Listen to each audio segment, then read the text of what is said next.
also Brandon for inviting me and getting me out here to speak the word of God. So I am appreciative. Amen.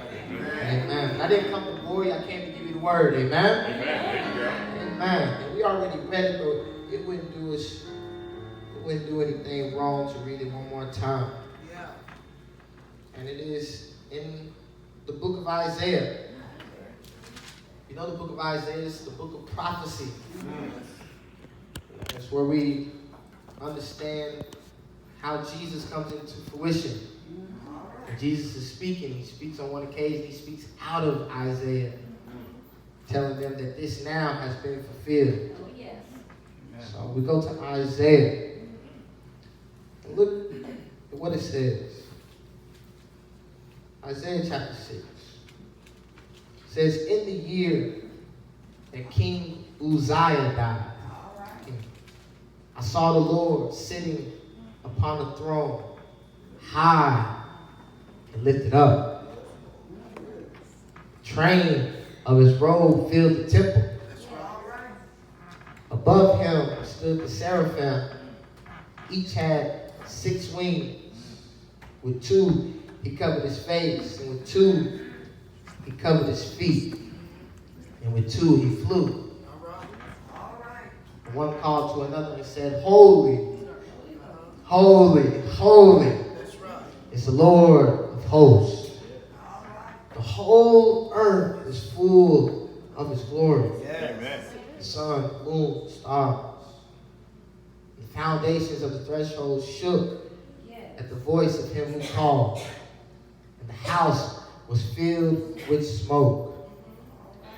And I said, woe is me, for I am lost. For I am a man of unclean lips, and I dwell in the midst of a people of unclean lips. For my eyes have seen the King, the Lord of hosts. Amen. That's good. And simply what I would like to talk to y'all just for a couple moments at a time is simply from the topic, whose throne are you going to worship? Whose throne are you going to worship? Look to your neighbor on the left or on the right. Look at him square in the face. Ask him a question. Whose throne are you going to worship? Okay, they weren't even listening to you. Look at somebody else on the left or the right. Tell them, whose throne are you going to worship? And some of y'all was pointing and everything. Whose throne? Amen. Whose throne are you going to worship? Amen. Amen. Amen. Before glory or destruction, we will always have laid before all of us this thing which is called a choice. Say it again. Before glory or destruction, we will always have this thing which is laid before all of us, every man, every woman, every person, which is called a choice. With David, before he would be this glorious king who would literally take Israel into a glorious reign, he would first have some decisions to make. He would go down to a battlefield where his brothers were fighting. And when he would get to the battlefield, he would have a choice to make. He could either allow for this uncircumcised, unruly, ungodly man by the name of Goliath to defile all that God was doing, or he could step up to the plate and fight for all that God had promised for the people of Israel. And you all know the story. David makes the latter choice. He chooses to step up and fight. He goes down to the battlefield, grabs his slingshot, his 5 smooth stones, throws one of the stones at the giant. The giant goes falling down. He goes over to the giant, takes his sword, cuts off his head. holds the hand up so that both armies can see the power of the living God. Yeah. Yeah. And literally what takes place is that David literally goes down as one of the greatest kings in the Bible. Because before glory or destruction, Say that. there will always be laid before all of us this thing in which is called a choice. Yeah. You can ask anybody about the Bible. They might not know anything about the Bible, but they know about David and Goliath. Yeah. Say that. Say The reason that. why they know that is because before glory or destruction, there will always come this thing in which is called a choice. You remember the 3 Hebrew boys, don't you? Yeah. When they were in a foreign land, Yeah. under a rule by a man by the name of King Nebuchadnezzar. And Nebuchadnezzar, he was an unruly man. It was said that he was supposed to be the greatest king in the world. The reason why we know this is because of the dream that Daniel interprets for King Nebuchadnezzar. Because on one occasion, King Nebuchadnezzar has a dream in which he sees this humongous statue full of precious metals. He sees the head of gold. He sees the breastplate of silver. He sees the thighs of brass. He sees the legs of iron. He sees the feet of clay. Yes. He asks the question. He says, what in the world does this mean? Right. Next thing you know, Daniel comes out of nowhere and says, this is nothing but the kingdoms to come. Yes, Lord. Your kingdom, King Nebuchadnezzar, is the top. Your kingdom is the greatest kingdom that will ever be. But King Nebuchadnezzar gets arrogant. He gets prideful. He says, you know what? I'm going to build my own statue. I'm going to build my own structure full of gold. Whoever does not bow down to this throne, or this structure, will be subject to death. Y'all know the story. 3 Hebrew boys do not bow down to the structure. And he looks out, says, wait a minute, bring me those 3 boys, bring them here, throw them into the fiery furnace. And heat it up 7 times so that they can really burn up. But to his surprise, to his amazement, he doesn't hear any screaming. Doesn't hear any fretting. Goes over to the fiery furnace, looks into the fiery furnace, says, wait a minute, I threw in 3, but I see a 4. The 4 looks like the Son of God. I'm pause right here just for a second to let you know what this is. This is nothing but a Christophany. See, all a Christophany is when Christ appears in the Old Testament before appearing in the New Testament. The reason why he appears in the Old Testament before the New Testament is because before Christ was flesh, he was spirit. Say that. Y'all don't believe me. He was arguing on one occasion with the Pharisees. They were arguing with him, talking about the law of Moses. He says, wait a minute. Before Moses, I am. Before Moses, I am. Genesis chapter 1, verse 26 says, let us make men in our image. Let us make men in our image. Let me make men in my image. Let us make men in our image. Father, Son, and the Holy Spirit has always been. In the beginning was the Word was with God, and the Word was God. Come on, somebody, because he's always been. And as a result, King Nebuchadnezzar pulls the 3 Hebrew boys out of the flames, and he literally gives God glory in this moment. He says, I don't know about these other gods, but the God of Daniel, Shadrach, Meshach, and Abednego, your God has to be real. Has to be real. That's it. Say that. Because before glory or destruction, will always come this thing in which is called a choice. Who here remembers Jesus?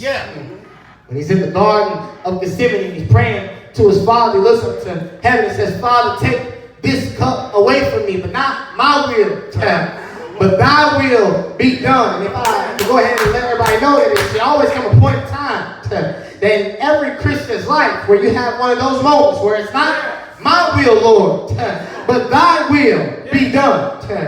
And he literally says this, and what takes place as a result, he goes from court to court, he goes from judgment hall to judgment hall, he goes from ruler to ruler, and they beat him and they break him, and he hangs up on a cross. And 3 days later, he rises with all power in his hands. And literally 2,000 years later, we now have over 1 billion people who confess that Jesus is the Christ. Y'all missed it. Because before glory or destruction, there will always be this thing in which is called a choice. And I just have a sneaky suspicion, Amazing Grace. And maybe it's the reason why our world continues to be the way that it is.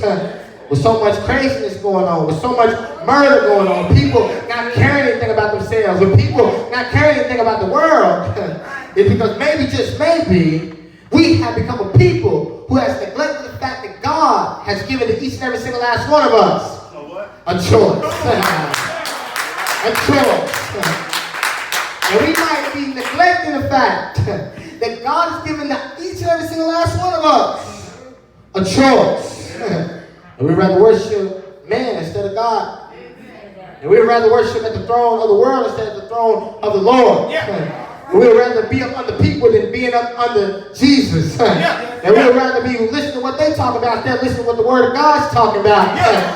And I don't know about you, but when I think of the goodness of Jesus and all that He's done for me, there's only one throne that deserves my adoration.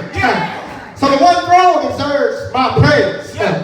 And when I look at Scripture, when I look at Isaiah, and I look at the Scripture, at this illustration of the throne of the Lord, it shows me that this here is of some worth. It shows me that this right here is of some worth. Said that he seen the Lord, and he was high and lifted up. And the train of his robe filled the temple. And that the angels flew around, singing to each other, holy, holy, holy is the Lord of hosts. And when I look at Scripture, this right here, it seems to me that it is of some worth. But the question arises, and while this is a beautiful picture, and while this is a great illustration, the question arises, why is it that we don't find ourselves at the throne of the Lord, but we find ourselves at the throne of the world? Why is it that we don't find ourselves at the feet of Jesus, but we see ourselves at the feet of people? Why is it? And I believe it's right there wrapped up in the first point. Because to come to the throne of the Lord, you first have to have this thing which is called humility. Y'all missed it. In order to come to the throne, you got to have this thing in which is called humility. Let the whole church shout humility. Let the whole church shout humility. You got to have this thing which is called humility. Isaiah gets caught up into the throne room of the Lord. And he sees the Lord. And he's high and lifted up. And when he sees the Lord, he says something like this. Woe is me. For I am lost. I am a man of unclean lips. He literally has some humility about himself when he gets caught up with God. And whenever you rub shoulders with the Lord, it will cause you to be a little bit more humble. Whenever you see God in His light, and you look at yourself and who it is that you are, it'll make you have for yourself some humility. Whenever you see God in all of His glory, it'll make you say, wait a minute, I really don't got it all the way together. And you'll have for yourself some humility. See, the problem with us is we don't even like the word humble. We want the best house. We want the biggest house. We want the best car. We want the biggest bank account. We want everybody to see what we got going on. We want everybody to see what we got on. We want everybody to know our name. Yes, sir. That's it. I ain't got no witness in this place. He has for himself some humility. Yeah. And if you come to the throne of the Lord, guess what you will have to have? You will have to have some humility. Yeah, that's it. But not only will you have to have some humility, but watch this. You will also have to take some responsibility. Come on, somebody. You will also have to take some responsibility. Look at what the text says. It says that he seen the Lord, and he was high and lifted up. And when he sees the Lord, he says, what? Woe is me. For I am lost. I am unclean. And I dwell around people who are unclean. He literally takes some responsibility. Let me tell you what he's not saying. He does not say it was them. Let me tell you what it's not saying. It's not saying for they are lost. Let me tell you what it's not saying. It's not saying they unclean. Let me tell you what it's not saying. It's not saying I know some other people around me who ain't clean. But no, he takes what? Some responsibility for what it is that he has going on. And the problem with a lot of us is we don't want to take no responsibility for how it is and the way it is and the way that we act in the world. Look at your neighbor and tell him, take some responsibility. You live in a victimization type mentality. That we say the reason why we are the way we are is because of them. The reason why we are the way we are because of them. The reason why I be talking the way I do is because of my father. The reason why I be cussing like that is because of my mother. No, the reason why you be talking like that is because you doing what it is that you wanted to do. I wish I had a witness in this place. But you gotta take some responsibility. And the longer we take some responsibility, the longer the world's going to be what it is. The longer we take some responsibility, the longer the church is going to be what it is. The longer we take some responsibility, the longer we are going to forfeit our position at the throne of the Lord. And listen to me carefully. And if we learn to take some responsibility, and if we have for ourselves some humility, God is so good that he will give to all of us some accessibility. I got no witness in this place. And he will give us accessibility. Is anybody in here that needs this access? Are y'all playing church in here? Is anybody in here that needs this access? I'm talking about access to his grace. I'm talking about access to his mercy. I'm talking about access to his unmerited favor. Y'all playing church? See, the only reason that we in church today on a Thursday is because